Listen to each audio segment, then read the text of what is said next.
Estás usando tu dinero con las reglas que le vienen bien a Hacienda y no con las que precisamente vienen bien a tu patrimonio o a ti mismo. Llevas años matándote a trabajar, subiéndote poco a poco el salario si es que realmente te llega a subir algo. Y sin embargo, cuando analizas tu situación de cerca, solo ves que pagas más en IRPF cada vez más cotización a la Seguridad Social si es que te das cuenta cuánto pagas y en general más impuestos por todos lados. Y tu libertad financiera, esa que algún día pensaste que podías alcanzar, está cada vez más lejos, prácticamente casi inalcanzable. En este vídeo voy a enseñarte la estrategia que usa la gente rica en España para comprar, endeudarse y morir con patrimonio, mientras paga proporcionalmente mucho menos impuestos que un asalariado medio que hace las cosas como el Estado le ha dicho. Vas a entender por qué el sistema fiscal está diseñado para exprimir la nómina, cómo la inflación te destroza y cómo hay muchísimos impuestos invisibles que te comen prácticamente vivo aunque te suban el sueldo. Y además te voy a decir cómo darle la vuelta a la tortilla pasando de depender de salario a vivir de activos que se van pagando solo y que al final vas viviendo con un pago de impuestos mucho menor y con una vida mucho mayor. Mi nombre es Alex MB, soy exbanquero y analista de riesgo. Durante más de 10 años en banca internacional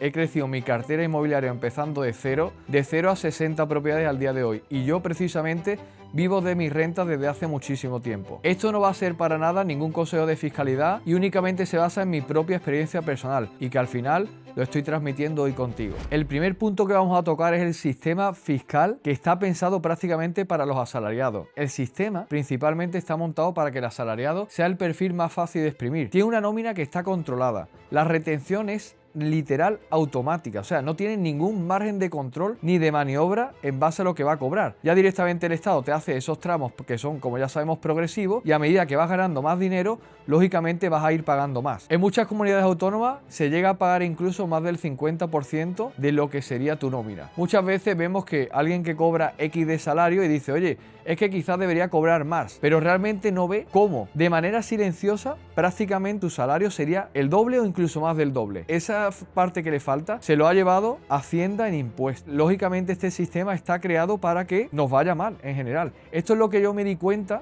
cuando yo estaba trabajando también en el banco. Yo veía que por mucho que yo quería que me subieran el salario, muchas veces a mí me llamaban a final de año y me decían, oye Alex, que te vamos a subir el salario X en porcentaje, digamos, bruto. Cuando yo veía mi nómina, muchas veces digo, pero sí, es que estoy cobrando incluso hasta menos. A lo mejor había subido el tramo, habían subido el tema del IRPF también, o los seguros sociales y cotizaciones, y lógicamente cobraba incluso hasta menos dinero. Entonces, no tenía ningún sentido. También yo entraba en esa carrera de la rata por estar en un estatus superior, en un puesto, digamos, de mayor responsabilidad, y realmente no veía eso traducido en salario y por lo tanto siempre estaría en esa carrera de rata continua. Como resumen, el impuesto sobre el trabajo está diseñado prácticamente para que ni lo pienses. Cobra, ya te lo han quitado todo, firmas la renta una vez al año y listo. Muchas veces tú no sabes ni cómo funciona esa renta, le das a ese borrador para adelante y al final has perdido dinero. Esta vía yo me di cuenta que era la vía favorita del Estado para recaudar en masa. Muchos trabajadores y todo ya exprimido en origen. Segundo punto importante, pérdida del poder adquisitivo. Realmente no únicamente pagamos ese IRPF en nómina ni también esos seguros sociales, sino que una vez que llegamos a tener esa nómina líquida, vamos a pagar muchos impuestos indirectos. IVA, lógicamente en muchos casos al 21%, o sea, aparte en un salario ya medio alto, que me quiten el 40%, lo que va a ocurrir es que voy a empezar a pagar el IVA a lo mejor del 21%. ¿Cuándo? Cuando vaya a comprar ropa, cuando vaya a un restaurante, cuando vaya de viaje, cuando vaya a comprar mi coche, cuando vaya a comprar una silla, ¿cuánto me queda líquido? ¿Cuánto estoy pagando en impuestos? Probablemente en muchos casos 50% entramos alto, quizá realmente un 60-70%. Además de todos esos impuestos que hemos dicho, de ese IRPF que pago, las cotizaciones sociales, me queda un líquido que lógicamente ya es quizás la mitad. Voy a empezar luego a pagar el IVA, voy a pagar en este caso casi la mitad de lo que pago de la gasolina cuando voy a echarla. Todas estas cosas que ya sabemos o que deberíamos de saber. Luego hay otro impuesto que en este caso es un impuesto todavía más silencioso, que es la inflación. Aunque mi sueldo suba, la inflación va subiendo por encima de lo que es mi salario, realmente lo que estoy haciendo es cobrar aún menos, que es lo que muchas personas no conocen. Muchas veces me suben mi salario un 2-3% y me dicen que es el IPC, pero que realmente todos los bienes que yo voy a comprar a lo mejor han subido un 10, un 12, un 15, un 20%. Esto es lo que precisamente ocurre también y lo que está ocurriendo en la vivienda estos últimos años. A lo mejor el salario mío me ha subido un 3%, pero cuando voy a comprar una vivienda veo que me ha subido un 20%. Por lo tanto, lo que me ha hecho es empobrecerme de manera silenciosa. No únicamente lo que me han quitado vía salario, sino que además cuando voy a la calle, cuando voy a empezar a comprar algo, cuando quiero hacer un proyecto de vida, veo que realmente las cosas están cada vez mucho más lejos que años atrás. Y esto es debido principalmente a la inflación. La inflación, para mí, lo que yo aprendí es que ese IPC que me decían no es precisamente el IPC o la inflación real en los activos que yo consumo al día. ¿Por qué? Porque ese IPC es, digamos, una cesta media y precisamente quizás de esa cesta media yo no estoy consumiendo esos bienes. Imagínate que el chocolate, imaginemos, ¿vale? No es exactamente así, pero para que tengáis la idea. Imagínate que el chocolate baja un 300% y eso me hace la media con la gasolina. Si yo a lo mejor no me gusta el chocolate y no lo consumo, pero me hace la media con lo que me sube la gasolina, que me sube, por ejemplo, el 100%, a lo mejor puede decir que, oye, pues la inflación es un 3%, es un 2%, pero realmente la mía propia es muchísimo más. Por lo tanto, esa subida de salario yo no lo voy a entender ni voy a ver en este caso que a mí me está yendo mejor. Todas las cosas que yo voy a comprar cada vez están más lejos porque el múltiplo que hay desde lo que yo cobro de salario respecto a lo que cuesta el bien, cada vez se me escapa. Año tras año, mi capacidad adquisitiva está menguando. Tercer punto muy importante, la trampa de trabajar 40 años pagando ese 40%. Nos han comentado en este caso que, claro, debido a la jubilación y todas estas cosas, pues que al final, como hay más personas en España, la esperanza de vida es mayor, pues lógicamente vamos a incrementar lo que es la edad de jubilación. Eso vuelve a ser otra trampa.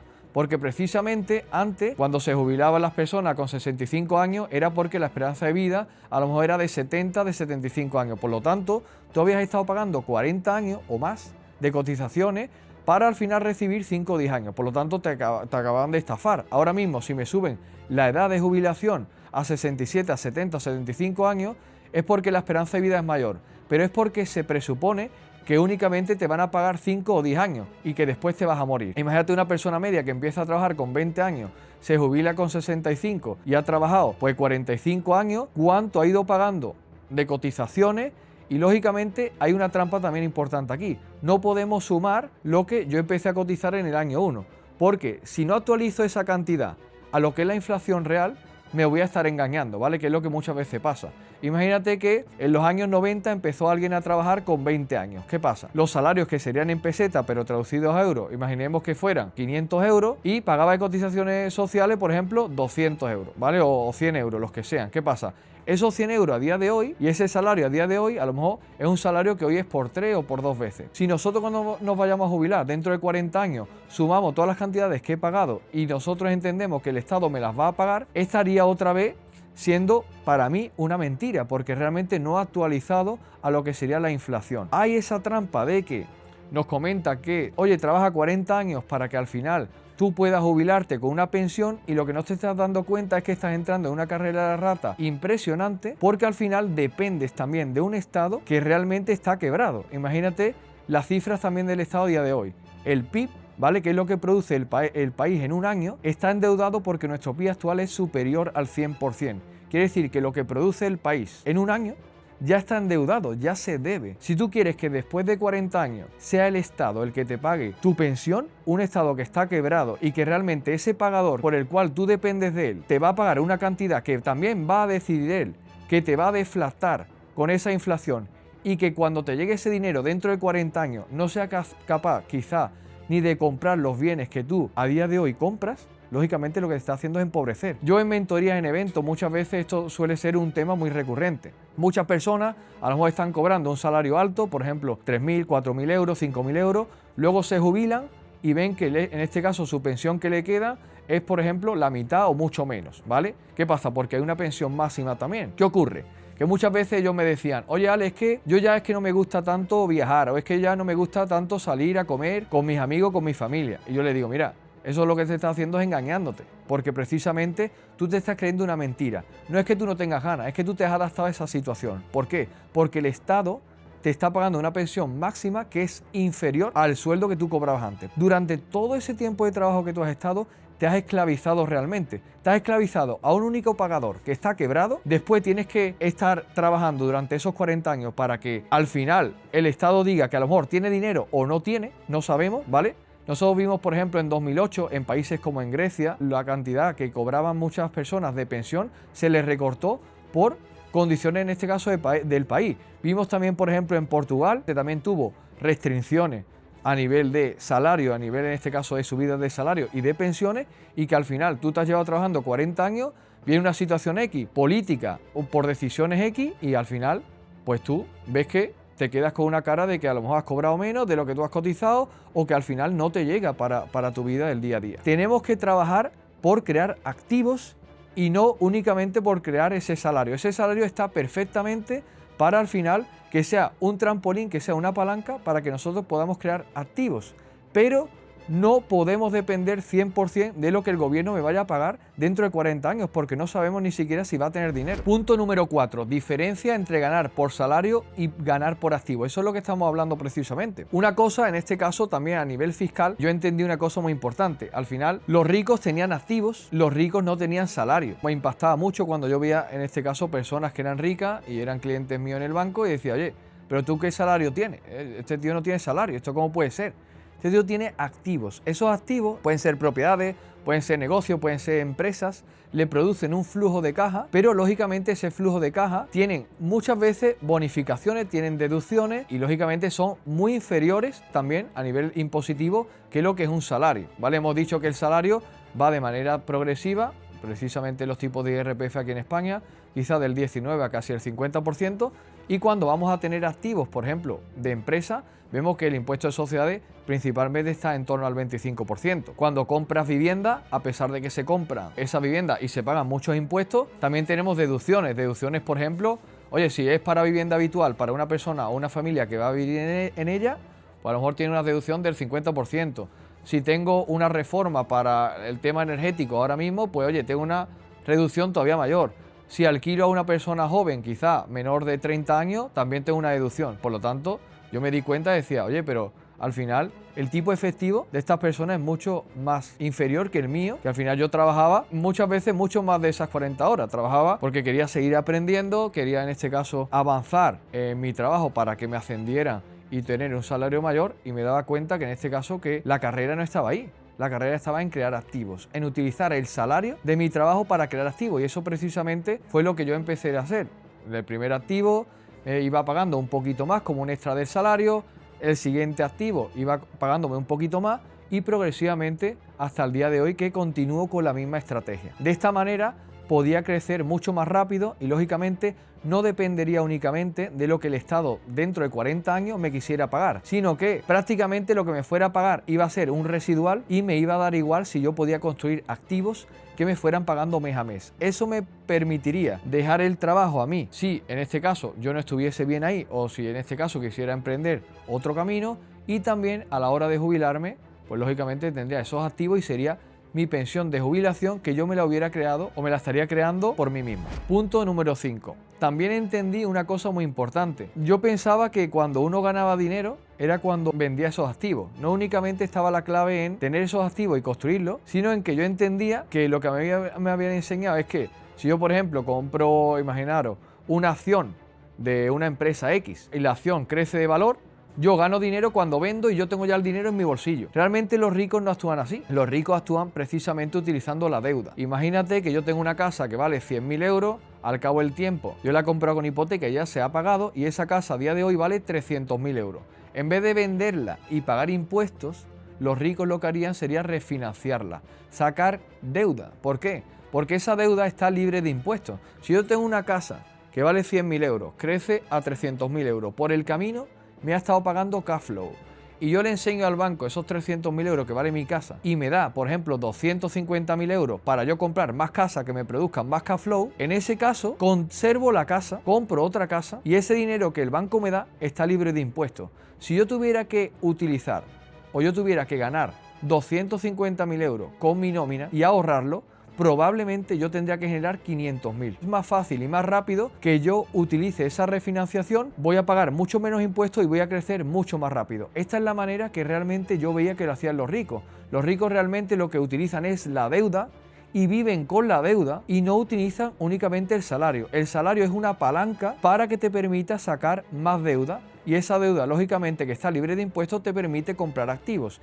Y esos activos te producen un cash flow que en muchos casos tienen deducciones y bonificaciones y por lo tanto es el juego del crecimiento y la escala. Y el punto final, otra nueva trampa que el sistema nos enseñó. El sistema te hace frases y te dice frases como ¿qué te vas a morir como el más rico del cementerio? ¿Qué te vas a morir como tal? Todo el mundo se va a morir en el mismo sitio, es cierto, pero todo ese tiempo que tú has vivido no es lo mismo vivir de una manera más cómoda que menos cómoda. El juego de los ricos se trata de acumular activos, morir con deuda y planificar lógicamente la herencia. Si yo he comprado un activo en el año 1, ¿vale? Imagínate cuando estás con tu salario, tienes 25, 30 años, los que sean, y acumulas activos. Ese activo lo compraste en 100.000 euros, por el efecto de la inflación, imagínate que dentro de 40 años ese activo vale 500.000 euros. Esos 500.000 euros, en vez de vender, lo puedo sacar de deuda con el banco. Esa deuda estará libre de impuestos y con esa deuda puedo vivir y puedo jubilarme probablemente con una pensión muchísimo más grande de lo que el Estado te vaya a pagar. A nivel de herencia para las personas en este caso que estén en este punto y que os preocupe también, y lógicamente es una cosa bastante importante, tenéis que tener en cuenta lo siguiente. Si yo tengo un activo que vale 500.000 y tiene de deuda 400.000 euros, esos 400.000 euros tú los has estado utilizando en vida para comprar aún más activos o para, lógicamente, vivir en tu día a día, cuando tú vas en este caso a planificar tu herencia o alguien lo va a heredar, si yo tengo un activo que vale 500.000 euros y debe, por ejemplo, 300.000, todos esos 200.000 euros que hay en media es equity y por lo tanto la persona que va a heredar ese activo tiene un patrimonio positivo, a pesar de que tenga que seguir pagando ese activo, esa deuda. Lo que cobra de cash flow, si es una propiedad, por ejemplo, que está alquilada, va a ser superior probablemente a la deuda, si lo ha hecho bien. Y además, la persona en este caso que lo ha utilizado en vida, ha cobrado ese cash flow para su vida, ha tenido ese activo acumulándose, digamos, de valor y ha sacado dinero, deuda, libre de impuestos para comprar más o para vivir su vida. Y cuando traspasa ese activo como herencia, a la persona que lo recibe, lógicamente, tiene un patrimonio neto positivo y además le ha creado un activo, le ha creado unos salarios, ¿vale?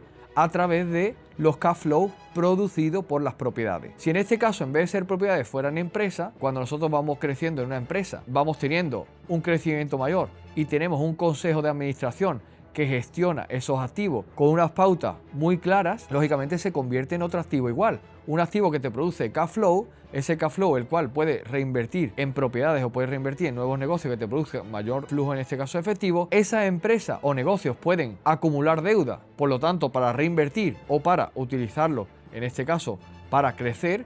Y cuando se traspase con la herencia, pues lógicamente si el valor de los activos es mayor que las deudas que tiene, tendrá, digamos, una planificación positiva para esa persona que también lo va a recibir y esa persona estaría recibiendo tanto los activos como rentas, si fueran de propiedades, como rentas producidas por dividendos o salarios que procedan de esos negocios que ha heredado. Si quieres aprender más de estos temas y acercarte a mi equipo y a mí, te voy a dejar en la descripción un enlace donde te puedes unir y al final podremos estar más cerca y aprender de todas estas cosas que a mí me encantan y espero que a ti también. Espero que te haya servido bastante el vídeo. Si tienes alguna duda sobre este tema, me gustaría que me lo dejes en comentarios. Si no te has suscrito todavía al canal, suscríbete, ¿vale? Para apoyar y dar mayor difusión a personas que les interese también este tipo de contenido y nos vemos en el próximo vídeo. Muchas gracias.